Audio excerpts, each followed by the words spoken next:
ये लॉकडाउन जो है ये कैसे आपके जीवन को बदल रहा है और अब आपके जीवन में नए नए खतरे आ रहे हैं। जैसे अब आपको ये समझ में आ रहा होगा कि जीवन में एक बहुत बड़ा बदलाव तो ये है कि अब आप खाना खाने के लिए बाहर नहीं जा सकते, आपको होम डिलीवरी करानी होगी खाने की। तो होम डिलीवरी हो सकता है आपके जीवन की नई सच्चाई बन जाए, लेकिन होम डिलीवरी आपके लिए उतनी ही खतरनाक भी हो सकती है। यानी जो सुविधा या जो बदलाव आपके जीवन में आ रहा है वो बदलाव खतरा भी साथ में लेकर आ रहा है। इसलिए बदलाव भी नए हैं और खतरे भी नए हैं।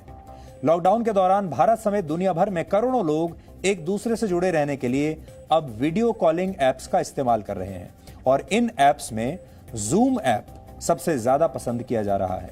यह दुनिया का एकमात्र फ्री मीटिंग ऐप है। इसके जरिए दुनिया भर के प्रोफेशनल्स मीटिंग करते हैं। इसके जरिए एक साथ 100 लोग वीडियो कॉन्फ्रेंसिंग कर सकते हैं। दिसंबर 2019 में इस ऐप के डेली एक्टिव यूजर्स की संख्या 1 करोड़ थी, जो मार्च 2020 में बढ़कर 20 करोड़ हो गई, यानी 19 करोड़ हो गई। यानी 3 महीने में 19 करोड़ लोग इस ऐप का इस्तेमाल करने लगे, नए लोग जुड़ गए। अब यह ऐप संदेह के घेरे में है और क्यों है वो आपको बताते हैं। भारत सरकार ने आज एक एडवाइजरी जारी की है जिसमें कहा गया है कि यह ऐप सुरक्षित नहीं है और सरकारी कामकाज के लिए इसका इस्तेमाल नहीं किया जाना चाहिए। लेकिन बाकी जो लोग इस ऐप का इस्तेमाल करना चाहते हैं वो पूरी सावधानी बरतें।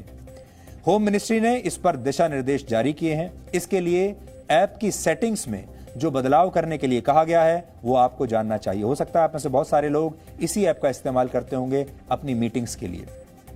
तो आप अब ध्यान से देखिए कि आपको क्या करना है। इस ऐप पर हर मीटिंग के दौरान नई यूजर आईडी और पासवर्ड का इस्तेमाल करें। ऐप में वेटिंग रूम फीचर को इनेबल करें ताकि कोई भी नया यूजर तभी वीडियो कॉल में शामिल हो सके जब होस्ट उसे अनुमति दे। स्क्रीन शेयरिंग का विकल्प भी सिर्फ होस्ट के पास ही रखें। जिन यूजर्स को एक बार वीडियो कॉल से हटा दिया गया है उन्हें दोबारा न जोड़ने की सलाह दी गई है। फाइल ट्रांसफर के विकल्प का कम से कम इस्तेमाल करने की भी सलाह इस एडवाइजरी में दी गई है। इसके अलावा ऐप के रिकॉर्डिंग फीचर को डिसेबल करने की भी सलाह दी गई है। आप भी इसे डिसेबल रखें।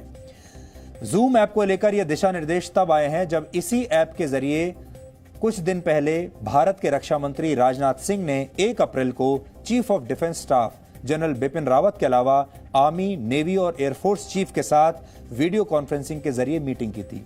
ऐसे में सवाल यह है कि इस ऐप को लेकर भारत सरकार को दिशा निर्देश जारी करने में इतनी देर क्यों लगी और जरूरत क्यों पड़ी। तो जरूरत क्यों पड़ी उसका जवाब आपको देते हैं। इस ऐप में प्राइवेसी और सिक्योरिटी से जुड़ी कई खामियां सामने आ चुकी हैं। अमेरिका की साइबर एक्सपर्ट फर्म ब्लीपिंग कंप्यूटर की स्टडी रिपोर्ट में यह दावा किया गया है कि जूम ऐप के 5 लाख अकाउंट्स के डेटा को ऑनलाइन बेचा जा रहा है। इंटरनेट पर यह डेटा महज 15 पैसे प्रति अकाउंट के रेट पर बिक रहा है। ऐप यूजर्स की ईमेल आईडी और पासवर्ड जैसी महत्वपूर्ण जानकारियां भी हैक कर ली गई। हैक किए गए 290 अकाउंट्स कॉलेजेस और यूनिवर्सिटीज से जुड़े हुए हैं। इससे पहले भी जूम ऐप तब विवादों में आया था जब यह खुलासा हुआ था कि इस ऐप का एक वर्जन यूजर्स के डेटा को फेसबुक के साथ शेयर कर रहा है, जबकि उसकी प्राइवेसी पॉलिसी में इस बात का कोई जिक्र नहीं है। लेकिन इस ऐप की खामियों की लिस्ट यहीं पर खत्म नहीं होती। सिंगापुर के शिक्षा मंत्रालय ने ऑनलाइन क्लासेस के लिए इस ऐप के इस्तेमाल पर इसलिए पाबंदी लगा दी है क्योंकि जब इस ऐप पर एक ऑनलाइन क्लास चल रही थी तब हैकर्स ने इसे हैक करके छात्रों को अश्लील तस्वीरें दिखानी शुरू कर दी। ऐसा सिर्फ सिंगापुर में नहीं, सिर्फ वही नहीं हुआ।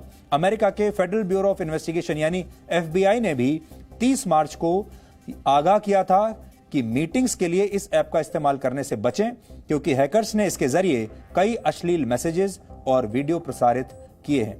हमारे देश में भी बहुत सारे लोग अपनी ऑफिशियल मीटिंग्स करने के लिए और हमारे देश में बहुत सारे स्कूल और कॉलेजेस में भी यही ऐप इस्तेमाल हो रहा है डिजिटल क्लासेस के लिए। इसलिए हम उन सारे स्कूल और कॉलेजेस को, उन छात्रों को, छात्रों के माँ बाप को, उन टीचर्स को आगाह करना चाहते हैं कि इस ऐप से बचिए।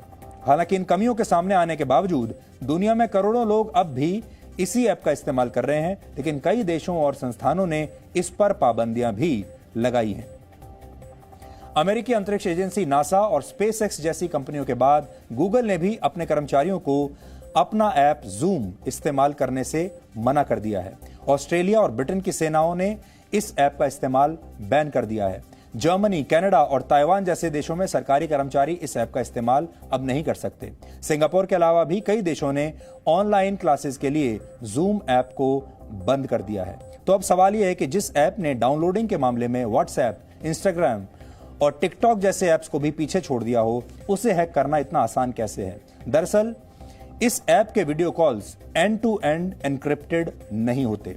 इस फीचर की वजह से यूजर्स की चैट, फाइल्स और इमेजेस जैसा डेटा लीक होने का खतरा नहीं होता। लेकिन जूम में अब तक ये फीचर नहीं है। हालांकि इतना विवाद होने के बाद जूम ऐप के मैनेजमेंट ने दावा किया है कि 3 महीने में ऐप के यूजर्स की प्राइवेसी और सिक्योरिटी से जुड़ी खामियों को दूर कर लिया जाएगा।